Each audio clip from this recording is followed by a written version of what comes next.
تھوڑا پیچھے سے میں آپ کو بیک گراؤنڈ سناؤں تو اس سے اس واقعے کی کرب اور زیادہ آپ کے سامنے آئے گا کہ اسماعیل علیہ السلام کے انتقال کے بعد آپ کا جو سسرالی خاندان ہے جرہم، وہ مکے کا حکمران بنا.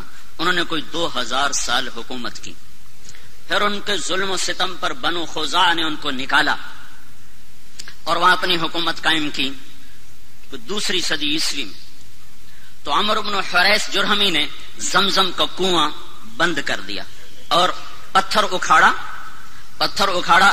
حجر اسود اور زمزم کے کنویں میں ڈال دیا. اور ابراہیم علیہ السلام نے جو چھترا ذبح کیا تھا اس کے سینگ بیت اللہ میں لٹکے ہوئے تھے، وہ بھی اتار کے زمزم کے کنویں میں اور پتھر اور باقی سامان اور اس کو بند کر کے برابر کر اس کا نشان مٹا دیا. 300 سال حکومت کی ہے بنو خزاعہ نے اور زمزم کا کنواں دریافت نہیں ہے. 300 سال. 440 میں قصی 440 عیسوی میں قصی بن کلاب اللہ تعالیٰ کے نبی کے پردادے کا والد قصی، اس نے دوبارہ قریش کی حکومت قائم کی. جرہم سے خزاعہ نے چھینی، خزاعہ سے دوبارہ آپ کے پردادا کے والد قصی بن کلاب نے، ان کا اصل نام عمر تھا، تو انہوں نے دوبارہ قریش کی حکومت قائم کی. زمزم کا کنواں گم ہے، زمزم کے کنویں کا کسی کو کوئی پتہ نہیں. قصی کا بیٹا ہوا عبد مناف، وہ بڑے خوبصورت، ان کو بطحا کا چاند کہا جاتا تھا، قمر البطحا. ان کے 4 بیٹے تھے، ایک نوفل، ایک عبد شمس، ایک ہاشم، ایک مطلب، جن کو تاریخ نے یاد رکھا. 2 اور بھی تھے لیکن وہ صرف نام ہے، آگے ان کی کوئی تاریخ نہیں. ایک ابو عمر، ایک ابو عبید. سب سے بڑے اس کے بیٹے عبد شمس تھے، لیکن عبد مناف کے انتقال کے بعد سب قوم نے متفقہ طور پر ہاشم کو سردار مانا. ہاشم سردار بنے، ہمارے نبی کے پردادا. تو ہاشم کی سرداری میں وہ ملک شام کے سفر پر ہیں. انہوں نے مدینہ میں شادی کی، بنو نجار میں، اور خود وہ چلے گئے آگے تجارت کے لیے شام. غزہ میں پہنچ کر ان کا انتقال ہو گیا. پیچھے اس عورت سے ایک لڑکا پیدا ہوا، اس لڑکے کے بال سفید تھے تو ماں نے اس کا نام شیبہ رکھا. قریش کی سرداری مطلب کو ملی، مطلب ہاشم کے بھائی مطلب، ان کو سرداری ملی. کسی کو نہیں پتا کہ ہاشم کا ایک بیٹا مدینہ میں ہے جو میرے نبی کا دادا بننے والا ہے. گزرا، چند بچے تیر اندازی کر رہے تھے تو ایک بچے کا نشانہ سیدھا جا کے لگتا تھا، وہ گول جو آخری گول نشان ہوتا تھا اس کے اندر جا کے لگتا. وہ کہتا خذھا وانا ابن ہاشم، دیکھ میرا نشانہ، میں ہوں ہاشم کا بیٹا. تو اس آدمی نے جا کر مطلب کو بتایا کہ ایک بچہ میں نے دیکھا ہے جس کا نشانہ بے خطا تھا اور ہر تیر پہ کہتا تھا دیکھو میرا نشانہ، میں ہوں ہاشم کا بیٹا. تو مطلب کو اتنا پتا تھا کہ میرے بھائی نے ایک شادی مدینہ میں کی تھی، یہ نہیں پتا تھا کہ اس سے کوئی اولاد بھی ہوئی. تو انہوں نے اپنی اونٹنی کو تیار کیا اور مارا ماری کرتے ہوئے مدینہ پہنچے اور ان کی ماں سے ملے. بچے کو دیکھا تو ہاشم کے سارے آثار تھے، پتا کیا ہاں ہاشم کا بیٹا ہے. تو کہا ہمیں دے دو. ماں نے کہا میری آنکھوں کا نور، میرا آخری سہارا، تمہیں دے کے میں زندگی کیسے گزاروں؟ کیسے دے دو، اسے میں قریش کا سردار بناؤں گا، یہ بڑی شان والا ہوگا، تیرا ہی نام زندہ ہوگا. تو سرداری پر ماں نے بچے کے حوالے کر دی. اب یہ بچے کو لے کر مکہ میں داخل ہو رہے ہیں. بچے کے کپڑے میلے ہو چکے ہیں تو لوگ کہتے ہیں عبد المطلب، مطلب تیرا غلام ہے، نام اس بچے کا شیبہ ہے اور آگے چل کے اسی نام سے یہ مشہور ہونے والا ہے. لوگوں کی زبان سے نکلا عبد المطلب، مطلب تیرا غلام ہے. تو آگے انہوں نے کہا ہاں ہاں ہاں ہاں، بس اتنا کہتے گئے ہاں ہاں، یہ نہیں بتایا کہ میرا بھتیجا ہے، اور ان کی بات کا انکار بھی نہیں کیا. پھر ان کو گھر لے گئے، ان کو نہلا کر دھلا کر اچھے کپڑے پہنا کر پھر دارالندوہ میں لائے، جہاں یہ شرط تھی کہ اس میٹنگ میں صرف 40 سال کی عمر کو ٹچ کرنے والا اس میں داخل ہو سکتا تھا، اس سے نیچے والا اس مجلس میں بیٹھ نہیں سکتا تھا. تو اپنے بھتیجے کو لائے، کہا ابن ہاشم، یہ ہے ہاشم کا بیٹا. لیکن تاریخ نے ان کو عبد المطلب سے محفوظ کر لیا اور ان کا اپنا نام مٹ گیا اور وہ عبد المطلب کے نام سے مشہور ہو گئے. مطلب کی وفات کے بعد سرداری عبد المطلب کو ملتی ہے تو یہ خواب دیکھتے ہیں کہ برکت والا پانی تلاش کرو، برکت والا پانی نکالو. پھر دوسرے دن خواب دیکھتے ہیں برکت والا پانی نکالو. پھر تیسرے دن خواب دیکھتے ہیں برکت والا پانی نکالو. تو تیسرے دن یہ کہتے ہیں وہ پانی کدھر ہے، وہ پانی کہاں ہے؟ تو آواز آتی ہے کل تم حرم میں بیٹھنا، ایک کوا آئے گا، جہاں وہ 3 دفعہ ٹھونگ مارے وہاں وہ پانی ہوگا.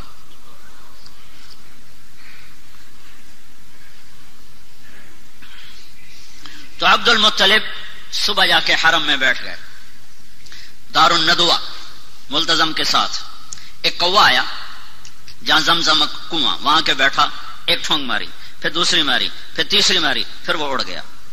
تو عبد المطلب کا ایک بیٹا ہے اس وقت حارث، انہوں نے قریش کو جمع کیا، کہا یہاں وہ مبارک پانی ہے، میری مدد کرو ہم نکالیں. اور کہا کوئی نہیں ایسے سر پھوڑنا، پتھروں سے لڑنا کوئی آسان کام ہے؟ کچھ نہیں ہے. اس نے سب کی منتیں کی، کوئی نہیں مانا. تو دونوں باپ بیٹا مل کر کھودنے لگے. کھودنے میں آئی دقت، تو عبد المطلب کہنے لگے وہ بھی کوئی آدمی ہے جس کی اولاد نہ ہو. اس کو فخر سمجھا جاتا تھا، اولاد کی کثرت کو فخر سمجھا جاتا تھا.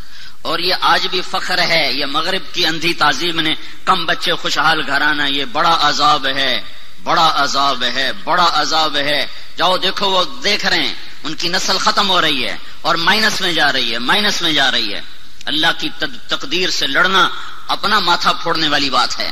تو وہ کہنے لگے آج قریش میرا ساتھ نہیں دے رہے، اگر اللہ نے مجھے 10 بیٹے دیے اور 10 کے 10 جوان ہو گئے تو میں ایک کو اللہ کے نام پہ ذبح کر دوں گا. یہ منت مانی اس تنگی کو دیکھ کر کہ کوئی ساتھ دینے والا نہیں ہے. تو کرتے کرتے کرتے وہ کنویں کے آثار ظاہر ہو گئے اور اس میں سے سامان نکلنا شروع ہو گیا، اور وہ حجر اسود نکل آیا اور وہ سینگ نکل آئے.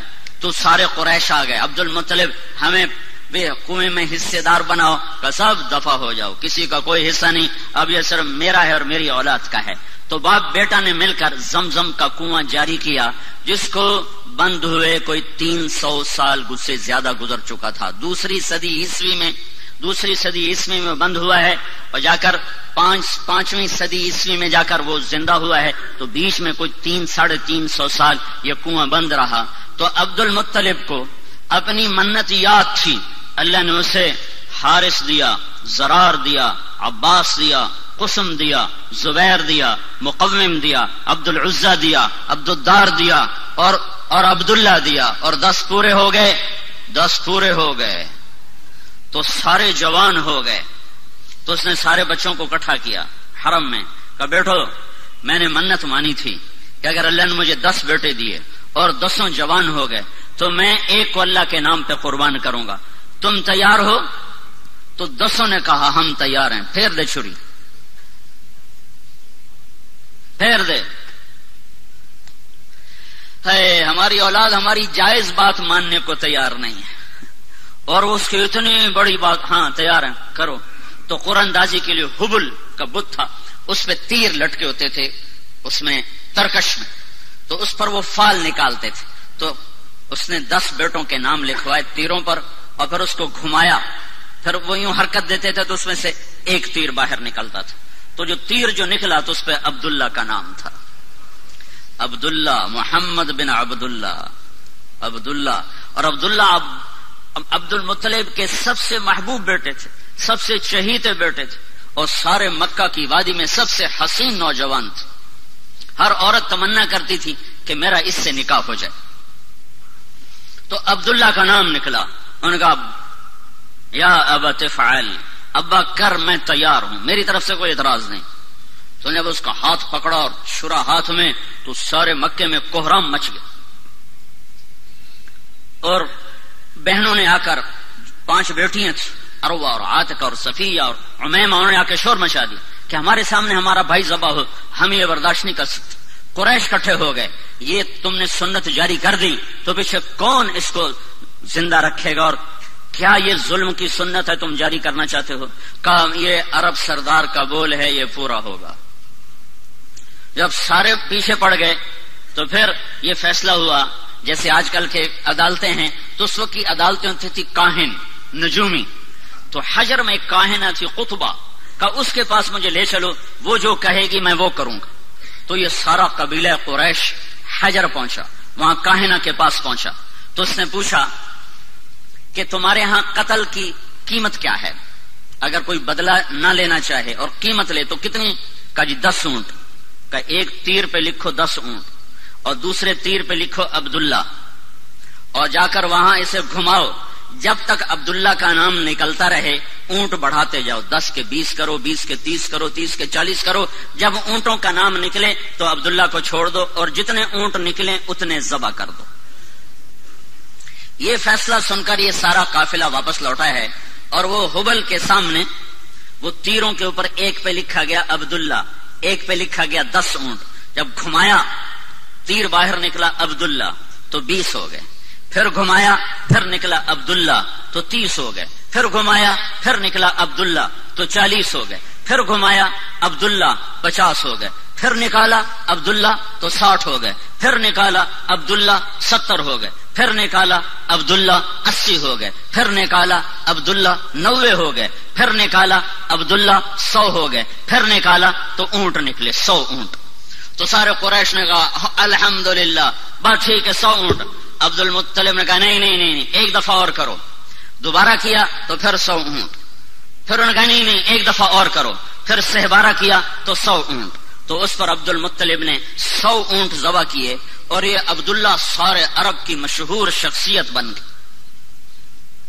اور ان سے شادی کی تمنا ہر خاندان میں پیدا ہوگی۔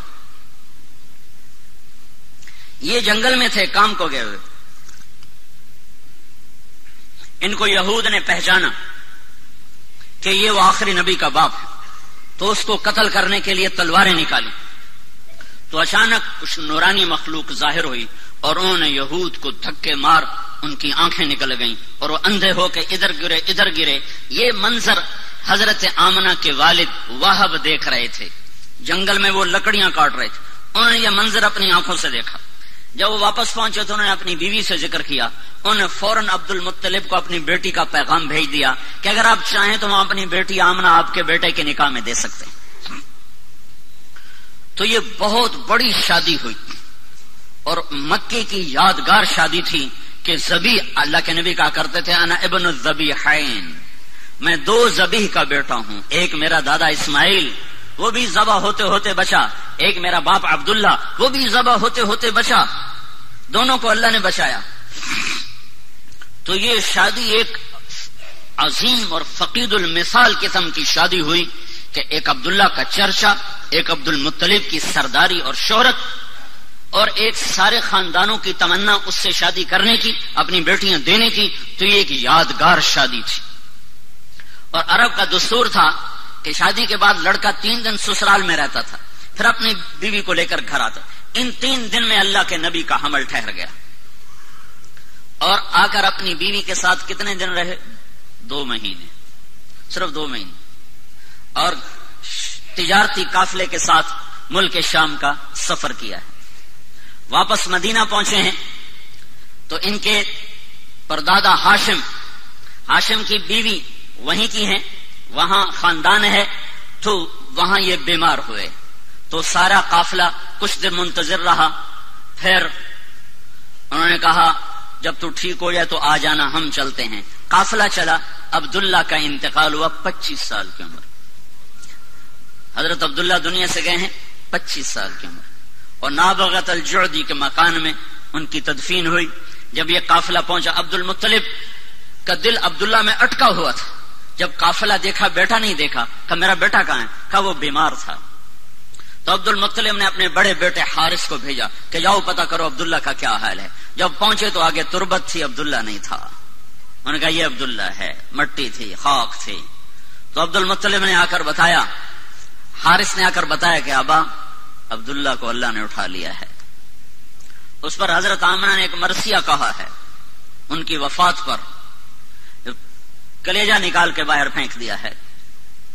صرف 2 مہینے کی رفاقت ہے، اور پھر بے وگی ہے، ماں کے پیٹ میں 2 ماں کے ہیں، عبداللہ دنیا سے اٹھ گئے ہیں۔ اب عبد المطلب کی تمنا ہے کہ بیٹا پیدا ہوتا کہ میرے بچے کا نام رہ جائے، جو کہ نام باپ سے ہوتا ہے. تو سارا قریش منتیں مان رہا ہے، سارا عبد المطلب کا خاندان منتیں مان رہا ہے کہ بیٹا پیدا ہو، بیٹا پیدا. تو اللہ نے جب بچہ دیا 12 ربیع الاول 22 اپریل 571 عیسوی، یکم جیٹھ 628 بکرمی، صبح کے 4:20 پر آفتاب نبوت طلوع ہوا ہے. تو ابو لہب کو جا کر ان کی باندی نے بشارت دی کہ آپ کو مبارک ہو، آپ کے بھائی کا نام زندہ ہوگا، ثویبہ. تو ابو لہب نے اس خوشی میں اپنی باندی کو آزاد کر دیا. ایک دن ابو لہب کو کسی نے خواب میں دیکھا، پوچھا تیرے ساتھ کیا ہو رہا ہے؟ کہ جہنم کی آگ ہے، ہر پیر کو ایک نوخن کے برابر پانی کا قطرہ پینے کو دیا جاتا ہے. ثویبہ کو آزاد کرنے میں جو میں نے عبداللہ کے محمد کے پیدا ہونے پہ جو خوشی منائی تھی، اس کے سلے میں ایک قطرہ پانی ہر پیر کو پلایا جاتا ہوں. تو کتنے ارمانوں سے یہ گھر بنا اور کتنی جلدی ٹوٹا ہے، کتنی جلدی ٹوٹا ہے. 2 مہینے بھی آباد نہیں رہا، ٹوٹا ہے. اب بچہ پیدا ہوا ہے تو اس کو باپ کا نہیں پتا ہے. کیا وہ نہیں پوچھتے ہوں کہ میرا باپ کون ہے؟ اور 4 سال رہے خوازن میں، بنو سعد میں، پھر ماں کے پاس آئے. 6 برس کے ہوئے تو ایک عرصہ گزر گیا تھا. تو حضرت آمنہ نے عبد المطلب سے اجازت چاہی کہ میں اپنے خامند کی قبر کی زیارت کرنا چاہتی اور اپنے سسرال ننہال سے ملنا چاہتی. تو عبد المطلب نے اجازت دے دی. 2 اونٹوں پہ یہ قافلہ چلا ہے، ایک اللہ کا رسول ہے، ایک ام ایمن آپ کے والد کی خادمہ ام ایمن، نام ان کا برکت تھا، مشہور ام ایمن تھی، ایمن کی والدہ، حبشی عورت تھی یہ، اور ایک حضرت آمنہ. یہ 3 افراد کا قافلہ مدینے پہنچا ہے اور نابغہ کے گھر میں اترا ہے. تو آپ تصور کرو جب پہلی دفعہ ہیں اللہ کے نبی باپ کی قبر پر گئے ہوں گے، کیا تصور، کیا تاثر ہوگا اس وقت اللہ کے نبی کا. اور آمنہ کا کیا حال ہوا ہوگا. آمنہ 25 سال کی ہو چکی اب، اور ماں اور بیٹا، اور آگے تربت ہے، قبر ہے. کیا باتیں ہوئی، کیا گلے ہوئے، کیا شکوے ہوئے، ان کو تاریخ نے محفوظ نہیں کیا ہے، نہ کسی مورخ کے قلم نے ان کو پکڑا ہے. ہم تصور اور تخیل میں دیکھ سکتے ہیں کہ ایک جوان بیوہ معصوم بچے کو لے کر پہلی دفعہ جب خامند کی قبر پر گئی ہوگی تو اس کی زبان سے کیا کیا مرثی اور کیا کیا نوحے نکلے ہوں گے، اور اس کے دل نے کیا انگنت کہانیاں اپنے اندر ہی اندر دہرائی ہوں گی اور سنائی ہوں گی. 1 مہینہ وہاں قیام کیا ہے. 1 مہینہ کے بعد یہ قافلہ واپس مدینے کو چلا ہے. اور ابوا کے قریب پہنچ کر اچانک جیسے حسیب کی ماں کو اچانک موت نے پکڑا، حضرت آمنہ کو موت نے اچانک پکڑا ہے. کوئی بیمار نہیں ہے، کچھ نہیں ہے. بیمار ہوتی تو سفر کرتی. اس وقت کا سفر کوئی موٹر پہ تھا، اونٹنی کا سفر تھا. اچانک موت نے پکڑا ہے. اور میں نے سن 2000 میں جا کے قبر کی زیارت کی تھی. ابوا کے جنگل میں وہ قبر ہے. ایک رہبر، ویسے کوئی نہیں جا سکتا، قدرت مہربان ہوئی، ایک رہبر مل گیا. اس کی وساطت سے ہم اندر گئے. ابوا کی بستی سے کچھ 4-5 کلومیٹر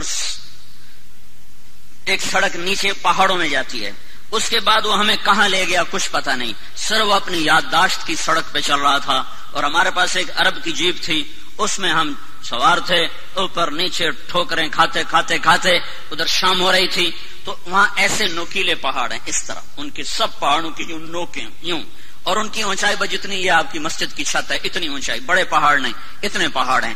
ایک پہاڑ کے اوپر 20 بائی 20 یا 15 بائی 15 کا فرش، قدرتی فرش پہلے سے بچھا ہوا تھا. وہاں وہ قبر تھی.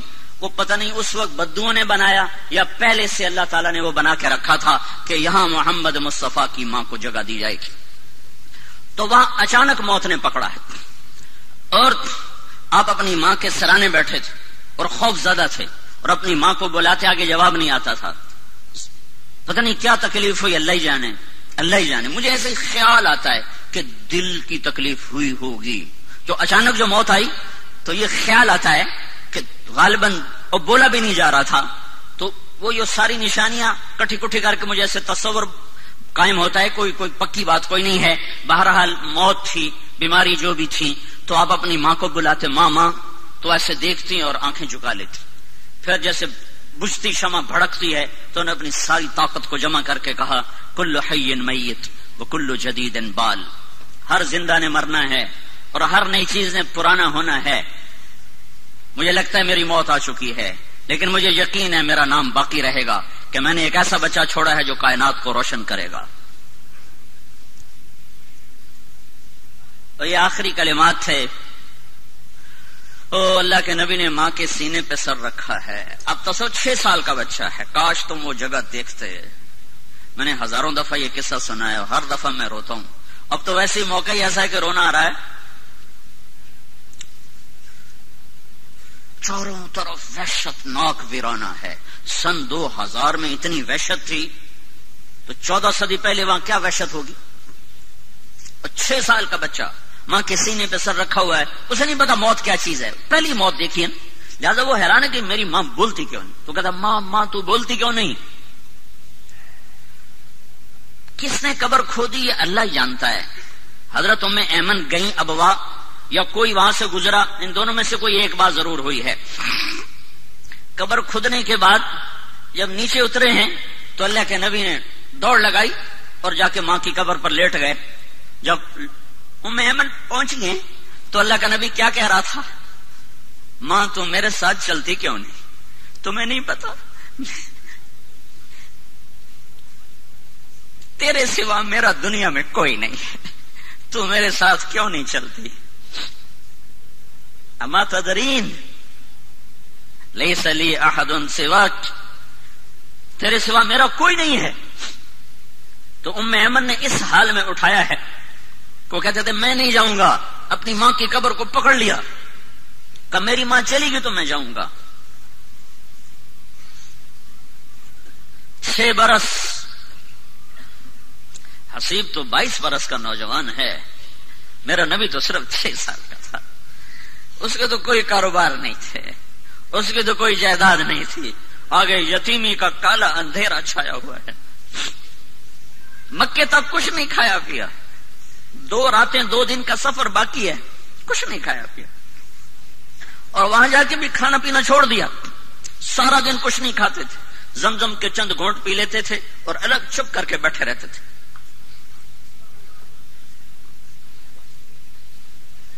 6 سال کے بچے کو نہ ماں ملے نہ باپ ملے، اس کی کیا زندگی ہوگی. ہو کون والضحى واللیل اذا سجا.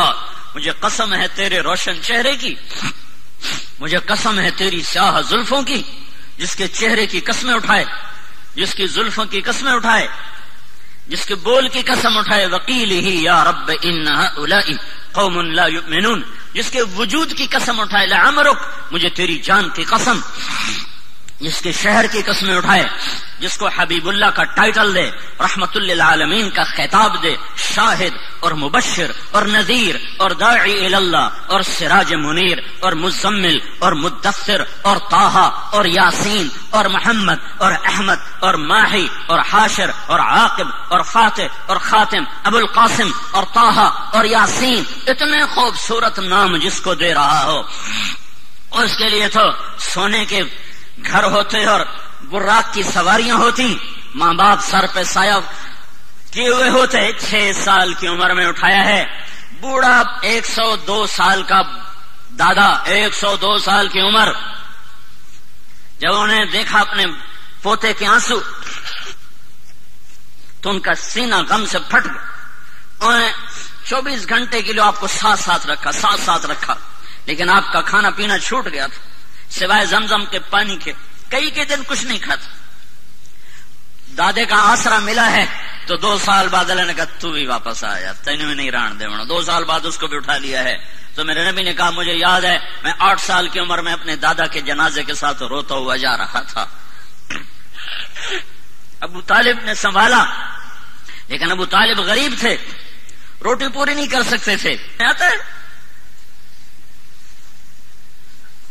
کیا بکریاں چرا کے شام کو آ رہے تھے، ننگے پاؤں تھے، ننگے سر تھے، جوتا بھی نہیں تھا پہننے کو. مجھے مکے میں ننگے پاؤں چل کے دکھاؤ، تمہارے آبلے نہ پڑ جائیں تو